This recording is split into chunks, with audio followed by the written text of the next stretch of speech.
thrilled to be asked to come back to Hull, where I learned how to sail, and I really grew up here.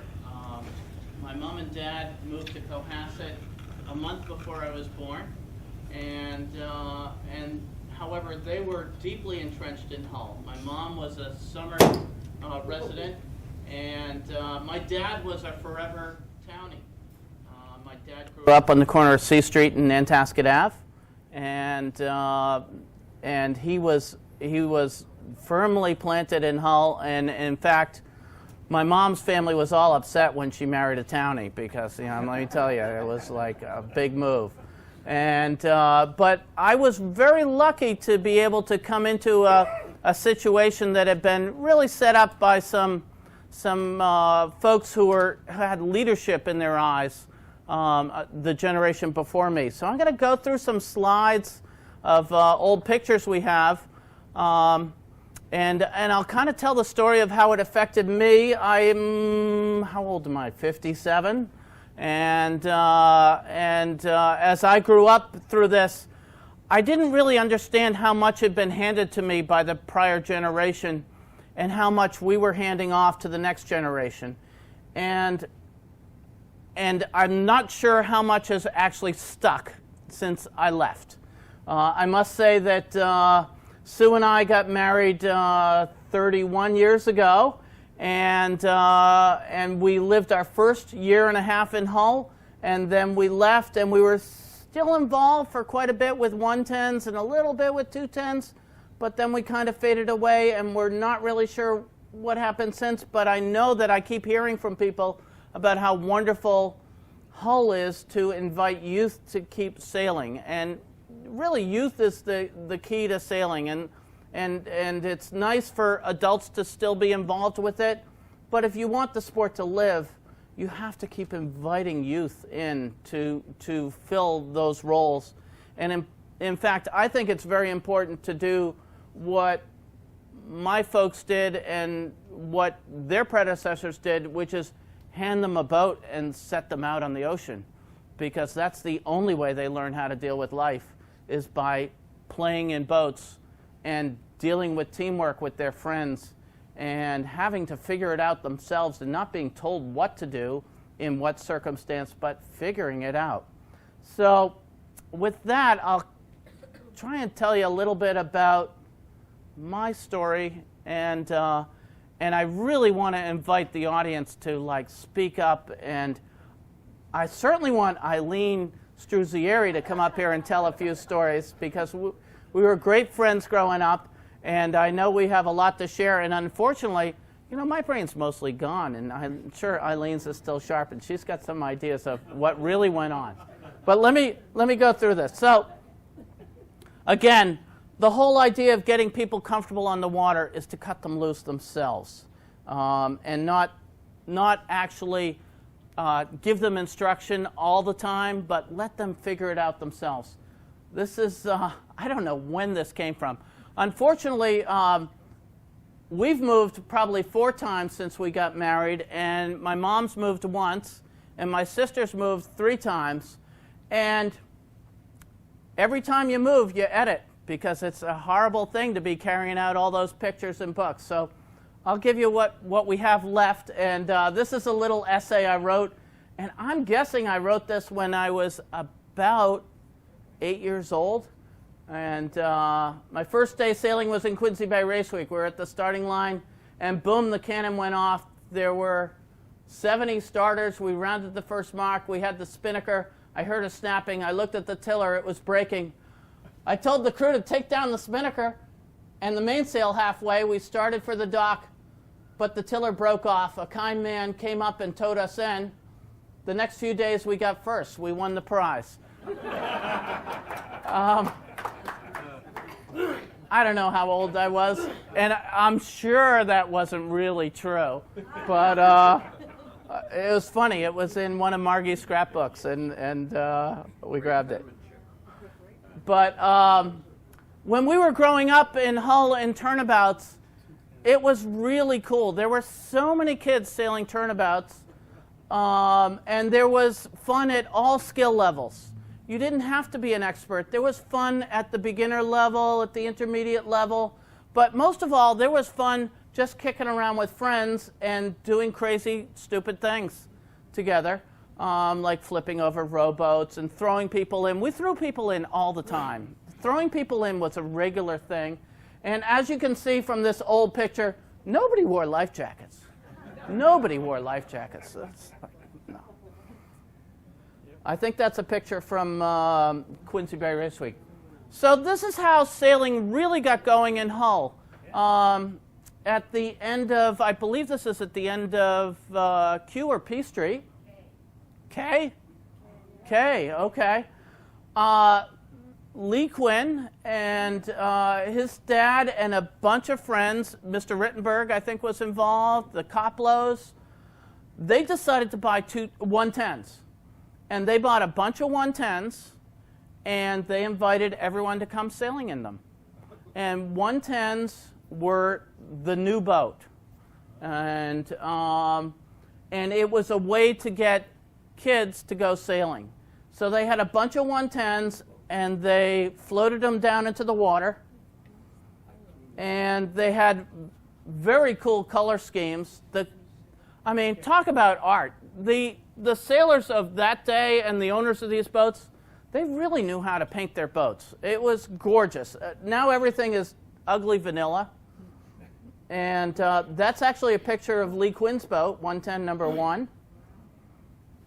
And look at these paint jobs. They're really, really cool and unusual. And I wish people would do that more often. But I wanted to give honor to the folks who actually started sailing in Hull. And this was in, I believe this was in the 40s. Anyone here of that era? Mom? 40s? Anyway, that's a picture of a 110 getting ready with my dad. And this is a boat called Jester. And my dad had it. And on the other side of the boat, it was orange, black, white. And that's at their house on C Street. And this is my dad working on the mast in the backyard. And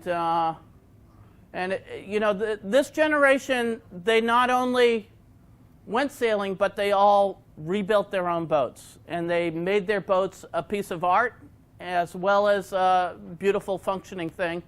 And everyone worked on their own boats. Nobody paid anyone else to do their work. I can't go by that too fast because this is real 60s dressing here, huh? How do you like this? Stripes, what's that, Paisley, Mom? But I love the glasses, huh? So that's just a quick family shot there. All right, Trish Fahey sent me this picture, which is really cool. This brings back all the memories of my sailing at Hull Yacht Club, because the Nike base still had Nike towers on it, and nobody had life jackets on, and it's a nice sea breeze, and it's just having fun late in the day, sailing around in your own boat without anyone looking after you. This is a fella who was truly my inspiration, Ed ONeill. Ed ONeill ran all the races in my youth, and he always dressed up to do it too. I mean, he dressed to the nines every day. He had gray pants on, he had his white shirt, and Ed and Rose ONeill lived on Sunset Ave, and they were the sweetest, nicest couple, and they were totally devoted to the sport and serving sailors. And I really think that he inspired me later in life to get into coaching and helping other people learn a love of the sport the way I developed a love of the sport. He just continued to give his entire life to the sport. And there are some other people who were part of his team. Doc Kilfoyle. And Doc Kilfoyle and Ed, they were fantastic together, always arguing. They never agreed on anything. And I wish I had a picture of Jim Hedgie, who was the chief gunner on the race committee boat, because he didn't listen to anyone. He just fired the gun off. Al Jerome. Al Jerome was a wonderful, kind individual who also gave so many years on race committee, as well as trying to learn how to race. Al Jerome was one of these guys who really tried to learn how to race, but never got it. Never got it. He just had no natural ability, but boy, he tried hard, and he gave back his whole life to the game. And I didn't have any other picture but Ron Pacella. Ron Pacella spent so many of his weekends running races at a Hull. And this is just one picture, the only picture I had with Ron Pacella in it, and that's Stephen Clancy, and that's me. Marblehead Race Week. So one of the neat things about growing up sailing turnabouts was that we got to go off to different places every once in a while. We'd go to Cottage Park Yacht Club in Winthrop. We'd go up to Marblehead Race Week. We'd go over to Quincy Bay, and we often went over to Hingham to race in what's called the Triangular Series, where we raced against Hingham Yacht Club and the Breakoff, which was Crow Point Sailing Club, which was for all the folks who didn't want to belong to the snobby Hingham Yacht Club, you know. And Crow Point was really the revolutionary sort of sailing club, and all the good sailors came from Crow Point, the McGregors and the Devines and the Curtises, the Sweeneys. Oh, the Sweeneys came to Hull because they knew where they could race better. It was just over in Hull. They didn't want to hang out in Hingham. And that's a picture of me in front of Corinthian Yacht Club in my Guppy, my turnabout, the Guppy. And here's another picture. We loved to go to Marblehead Race Week because they had pools. Okay, and so we're hanging out at the pool. This is Paul Elkins, who was a remarkable champion in the turnabouts. He and his brother David, they won an awful lot of races. But what was best was when they turned the windward mark and they'd just go at it. Those two would just start punching each other out. And everyone else would sail by laughing. And it was great. It was great because those two, although they loved each other, boy, did they hate each other in a sibling sort of way. And it was a great distraction to see the Elkins brothers go at it. This is Mike Morrissey here. He's the DA of Norfolk County? Yeah? Yeah, that's Mike Morrissey. Yeah, he's put on a little since then. And there I am, the chubby guy on the other side. And we had a big motorboat to get to Marblehead called the Gunga Din. And there I am with my eyes closed, steering the boat. I'm in the way, sorry. And the Gunga Din was, my mom and dad bought that boat, and it was really cool because if there was no wind, we could actually finally make the race. And whenever we got there, if there was a sleepover, like going to Marblehead, there was probably 40 kids on the Gunga Din. I mean, it was on every surface. And, of course, the older teenagers, they barely made it back by sunlight. And a few of them fell off. Yeah, that's winning a regatta at Marblehead. But whatever, we'll go by that. So then this is a high school championship at Pleasure Bay in South Boston, and it's kind of cool. This is the Harry McDonough sailing program, and Harry McDonough was an inspirational leader in Southie who really had good friends who were politically connected, and Harry built this sailing center inside Pleasure Bay. And it's still there today. And he hosted the first 4 high school championships at Pleasure Bay. And that's my mom there, and that's my dad. And that's Butchie Milan, if anyone knows the 210 sailor Butchie Milan. That's Butchie. Butchie runs a meat company. Perfect name, right? Randy, what are those boats there? Those are, what are those things called? They are called Omega Dinghies or something crazy like that. They bought them, somebody gave them a good deal. They were junk. They lasted about 2 years and broke up and went away. I got caught at racing the high school championship. I sailed for Milton Academy. And the championship started on a Friday. And my partner, John Garrity from Milton, and I decided that we had to be in it. And so we went to it, and we, did the fake note, we're sick, we can't go to school today. We won it, and then they had our picture in the paper. It was like, oh. All right. For those of you who in the crowd, does anyone know who this is? Joanie McCall, right. And Joanie ran the snack bar at the yacht club for 5 years. And I flipped grilled cheeses for her for 4 of those 5 years. So that's Joanie. And this is my sister, Annie Craig, who's married to Tommy Craig. And that's Margie over there on the left.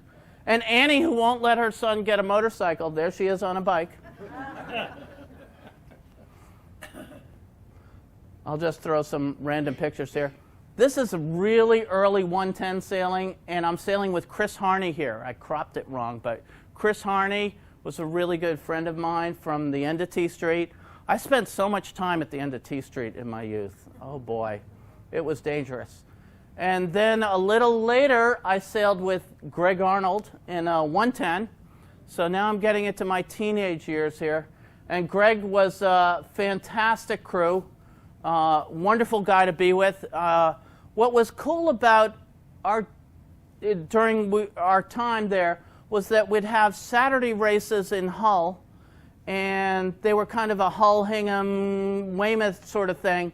And then on Sundays, we went to interclub racing, where we went as far away as Southie or Cottage Park, or they came down. It kind of rotated around.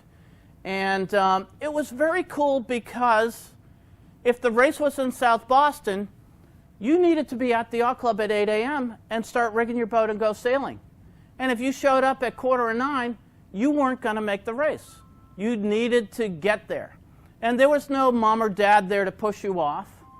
You needed to get to the yacht club and go and do it yourself. And again, nobody wears life jackets.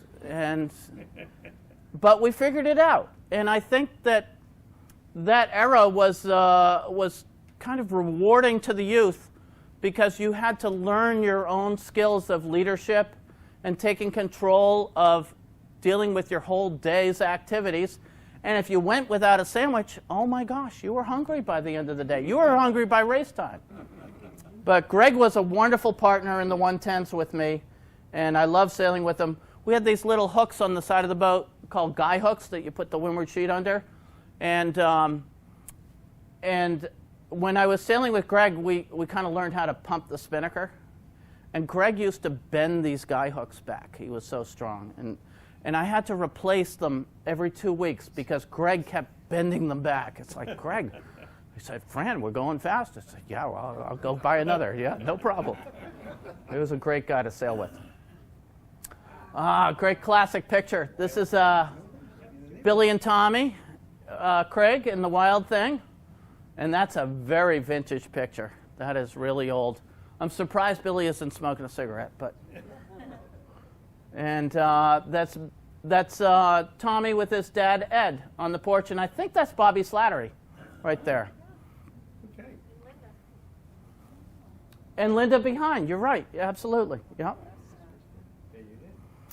So after I got done with sailing 110s in Hull, I joined the Olympic team. I went to Tufts, and at Tufts we did very, very well. We were a very competitive team, and then I got invited by the coach of the BU team. In fact, my wife Sue's coach, Skip White, to sail in 470s, and I was a crew on 470s, and was very fortunate to go to World Championships in Holland and Brazil and France, and we eventually got to go to the pre-Olympics in Russia in '79. Everyone remember that? Oh boy, didn't get to go because that's right. The Russians wanted to kick out the Taliban from Afghanistan, and we boycotted the Olympics because of that. Oh my God, yeah. Thank you, Jimmy. All right. Well, we went to a Worlds in Brazil in 1980, and it was great. I finished second with Skip, and some French. No, actually, Dave Ullman won. Another U.S. boat won. The U.S. was really dominant in the 470 class. And then we were really fortunate after the regatta to be able to drive 1,000 miles up along the Brazilian coast from the south of Brazil to Rio. Now, granted, it's really cold back at home, and it's summertime down there. But what was cool was in those days, we were all on the Olympic team, and they did make us pee in the cup, but they didn't make us pee for marijuana or beer. So there's the guy who won the silver medal in the Olympics in '84, Steve Benjamin. And this guy won the gold medal in '80 in Russia, Edu Pinedo. And we had a good time sailing 470s. Edu was wonderful, and Steve, and during that time period, we all sailed and raced against each other, but all really cooperatively. We tried to make ourselves all better. Nobody got isolated and said, oh, I'm going to go for it and be better than you. Everyone it was the whole mantra of a rising tide lifts all vessels. And we had a great time doing it.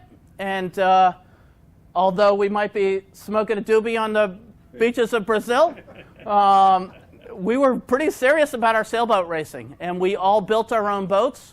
We built our own blades, we built our own masts, we built our own sails. Everything that went into our boats, we built ourselves. And we dominated the world for those 4 years, but then had to walk away from it. But anyways, I won't get political. So then, after being on the Olympic team, I was fortunate enough to come back to Hull.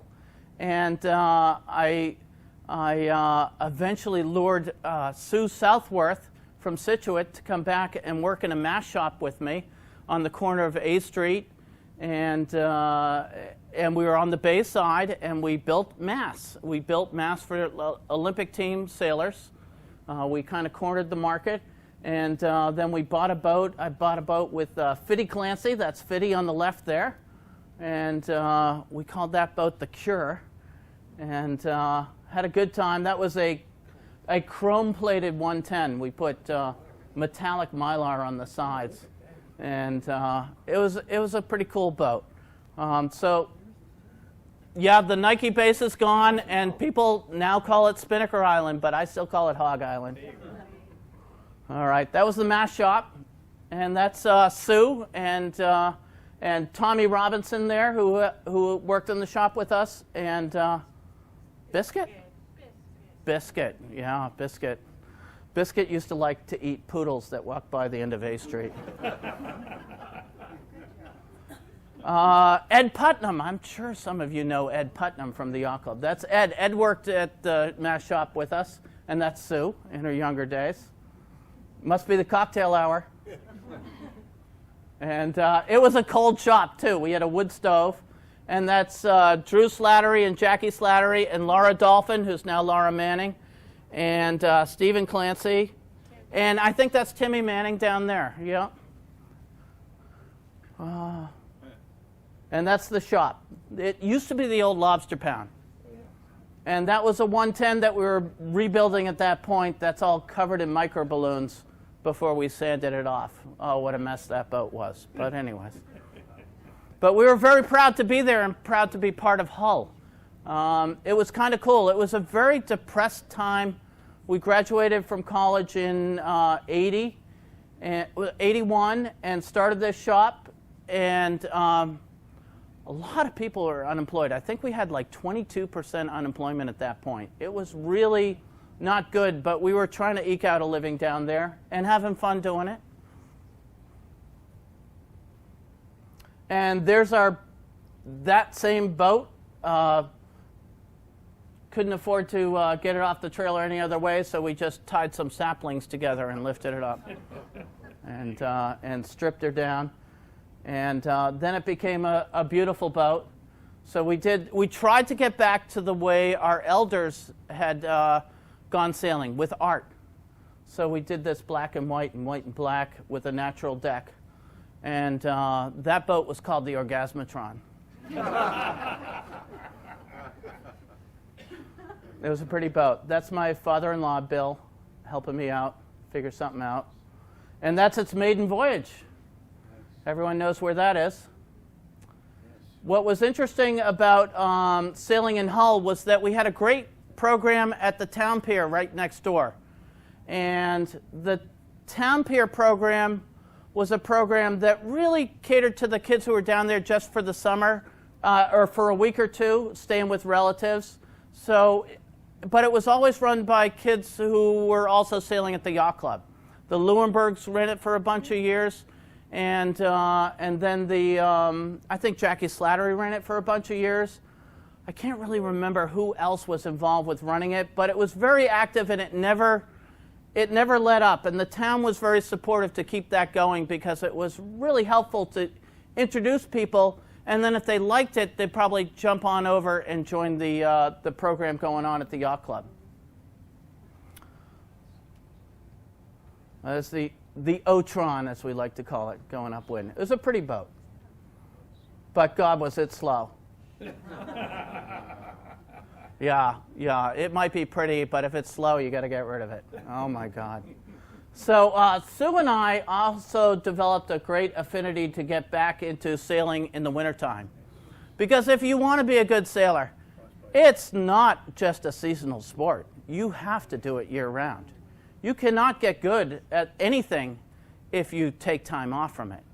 So Sue and I sailed out of Scituate, and both Sue's dad and my mom a little bit, sailed in frostbite racing in Scituate Harbor. And so there we are, romping around in Scituate Harbor, having a good time. I don't know. They're old. These are the only ones. And that's Foka de Jong. Foka was from Hull. And Foka and I decided to build a wood interclub dinghy because all these plastic boats were too ugly. And we started in an auto body shop down in the village. Friday nights. That was it, yep. And we started the project there, and then we said, oh my God, what did we get into here? It was crazy work of art. And then once you get a year and a half in, what are you going to do? Bail out? No, you got to go another year and a half to finish it. So we finished it. And it was a really, really pretty boat, and had some fun. And that was the Susan B. You raise the life jackets now. Yeah, every once in a while. With frostbiting, we always had life jackets on. So that's summertime sailing. So there I am probably fouling somebody tacking too close to the mark. And of course, we couldn't forget rowing because here we are trying to encourage the Hull Life-Saving Museum to remain vibrant and serving the community. So there I am. I'm rowing with a cigarette in my mouth in a boat that my father-in-law built. And we did the snow row a couple of times. And oh, my God, it was a thrashing. I can still feel the blister on my ass. Oh, my God. So it was a lot of fun, and thanks to Ed McCabe, he has continued to promote that race to be an amazing, fun event in the middle of winter when we really shouldn't be doing it, but why not? Because there's nothing else to do, right? The football season's over by February, right?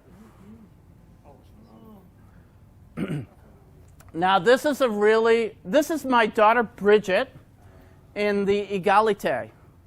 The Egalité is a gorgeous rowing gig that I did one of the most foolish things I've ever done in my life with Ed McCabe. Ed and I took a train to Gloucester to get the Egalité back from Gloucester to Hull. What was that, October? It was cold. And the sun went down really early. And we took the afternoon train. No, I think we got there around 1.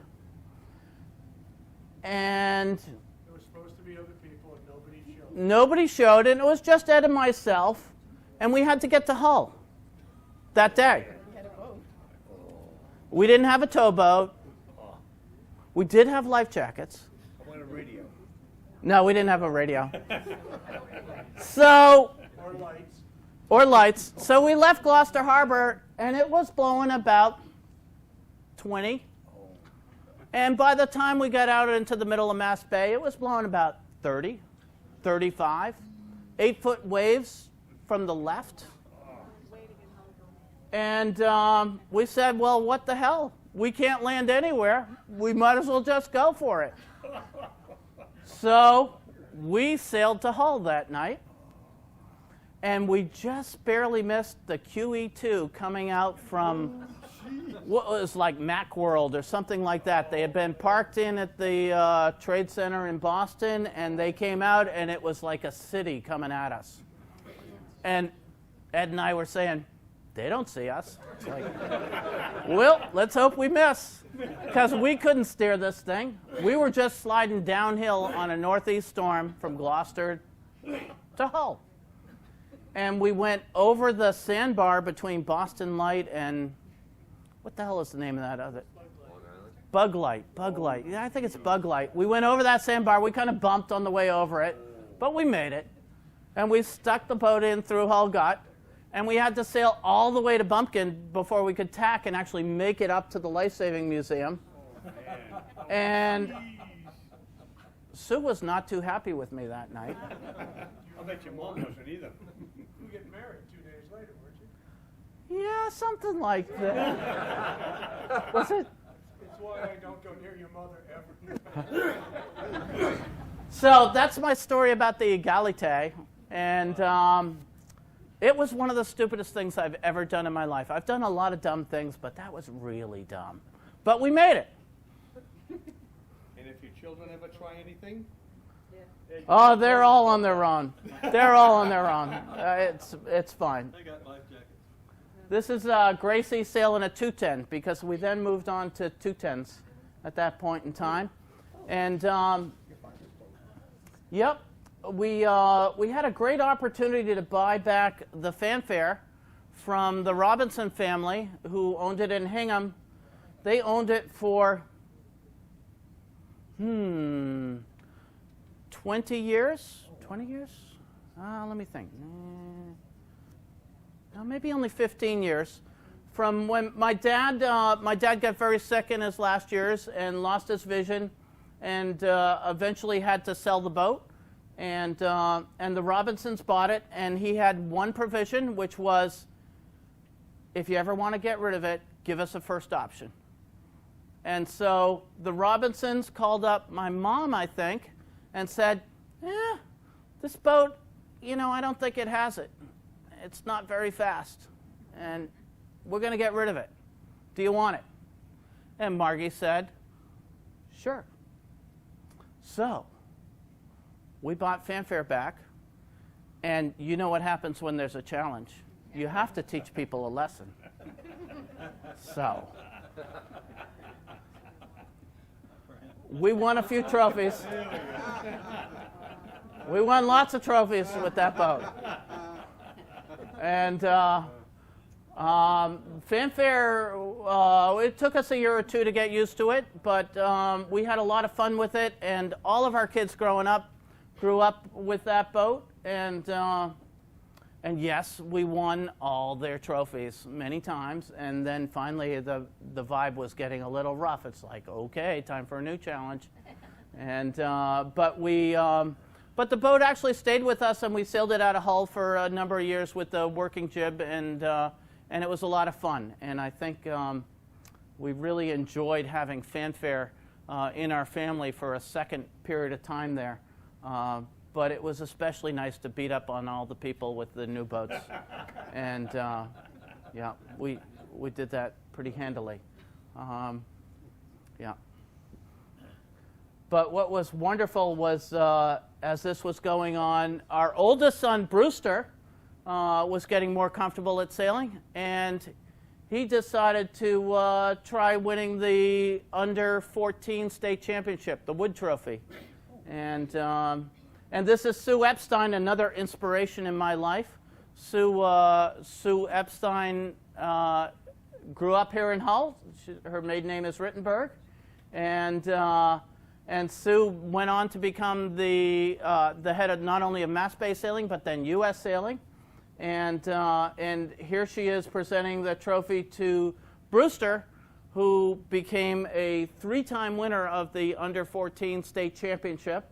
And he was followed by his younger brother, Tucker, who's right over here, who also won that championship. And they both love to sail. And still are. Brewster is not involved in it at all. He loves to race cars now.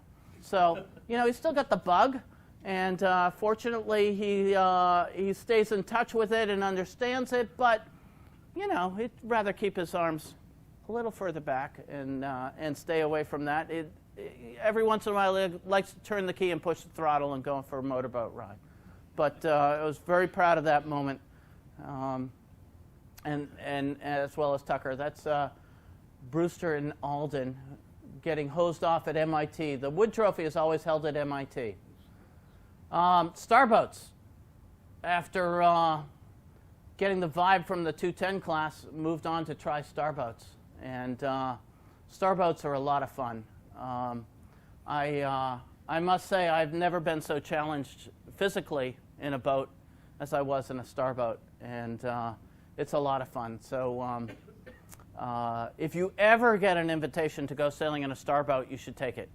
It is a boat with way too much sail area, very physical, but a blast to sail. They are so fast and so much fun, and I have never had my fanny kicked as hard in a starboat. It is a challenge wherever you go. It's no longer an Olympic class, but all of the Olympic class sailors sail in starboats.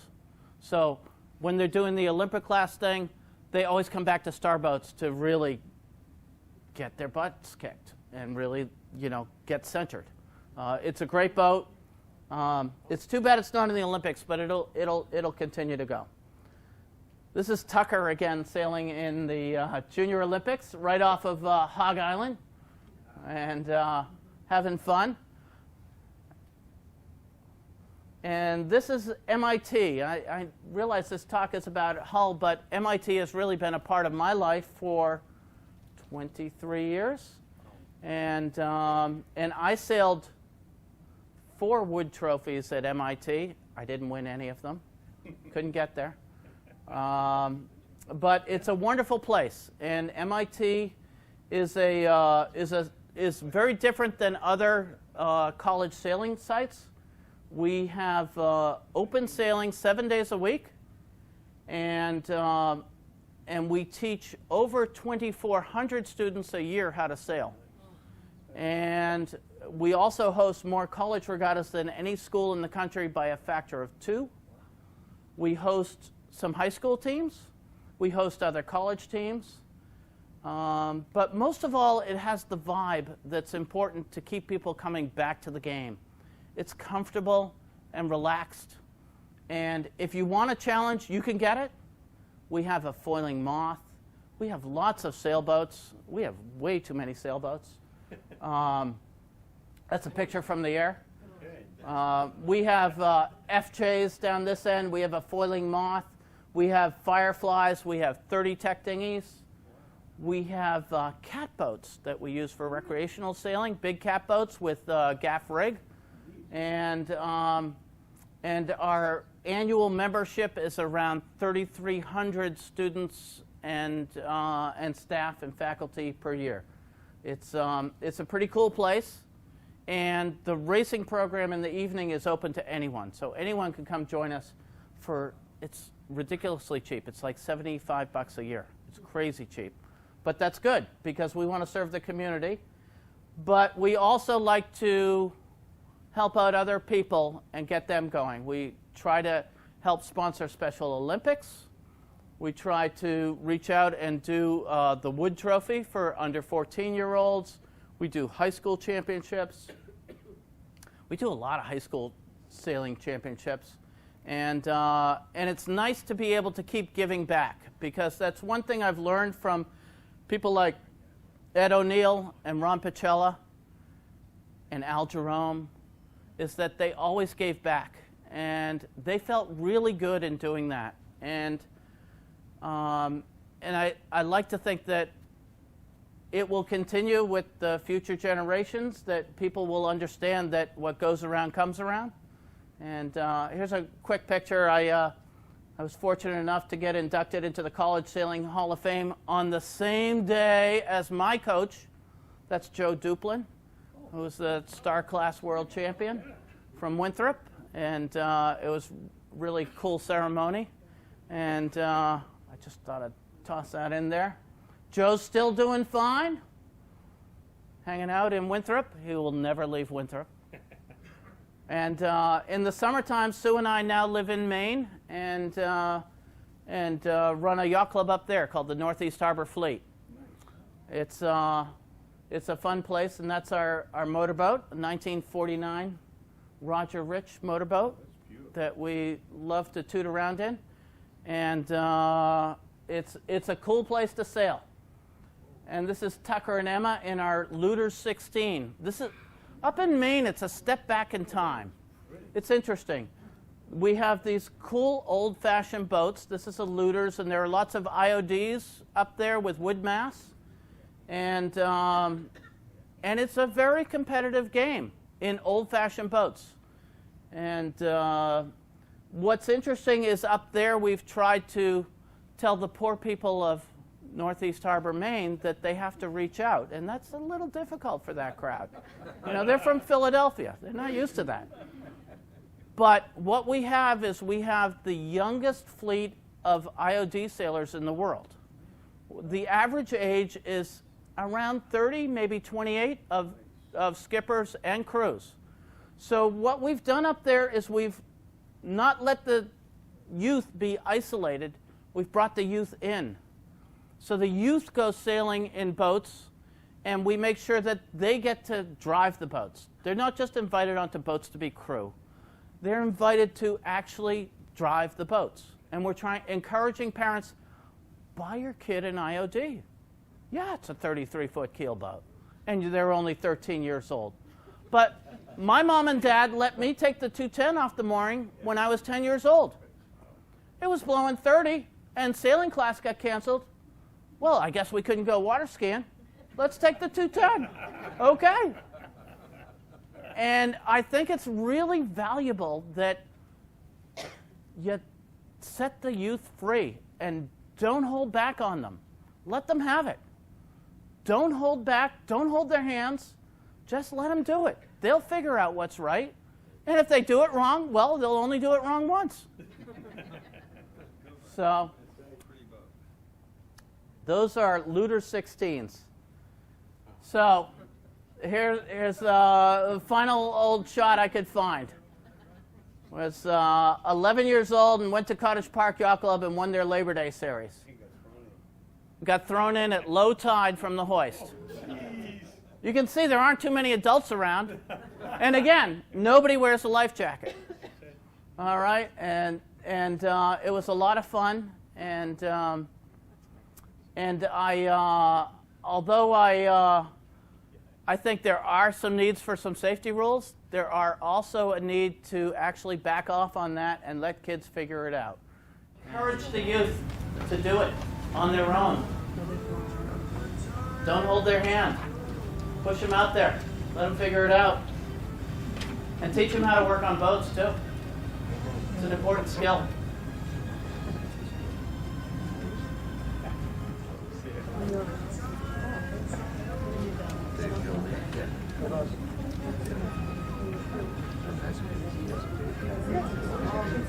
So special thanks to my wife Sue, who helped me scan in all this baloney a couple nights ago as I was going into panic mode. Thank you, Sue.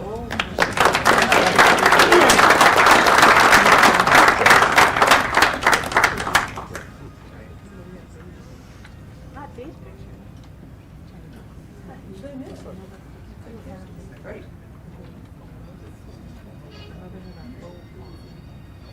Well, thanks, Is this Fran. looping? All right. I think I this is like looping.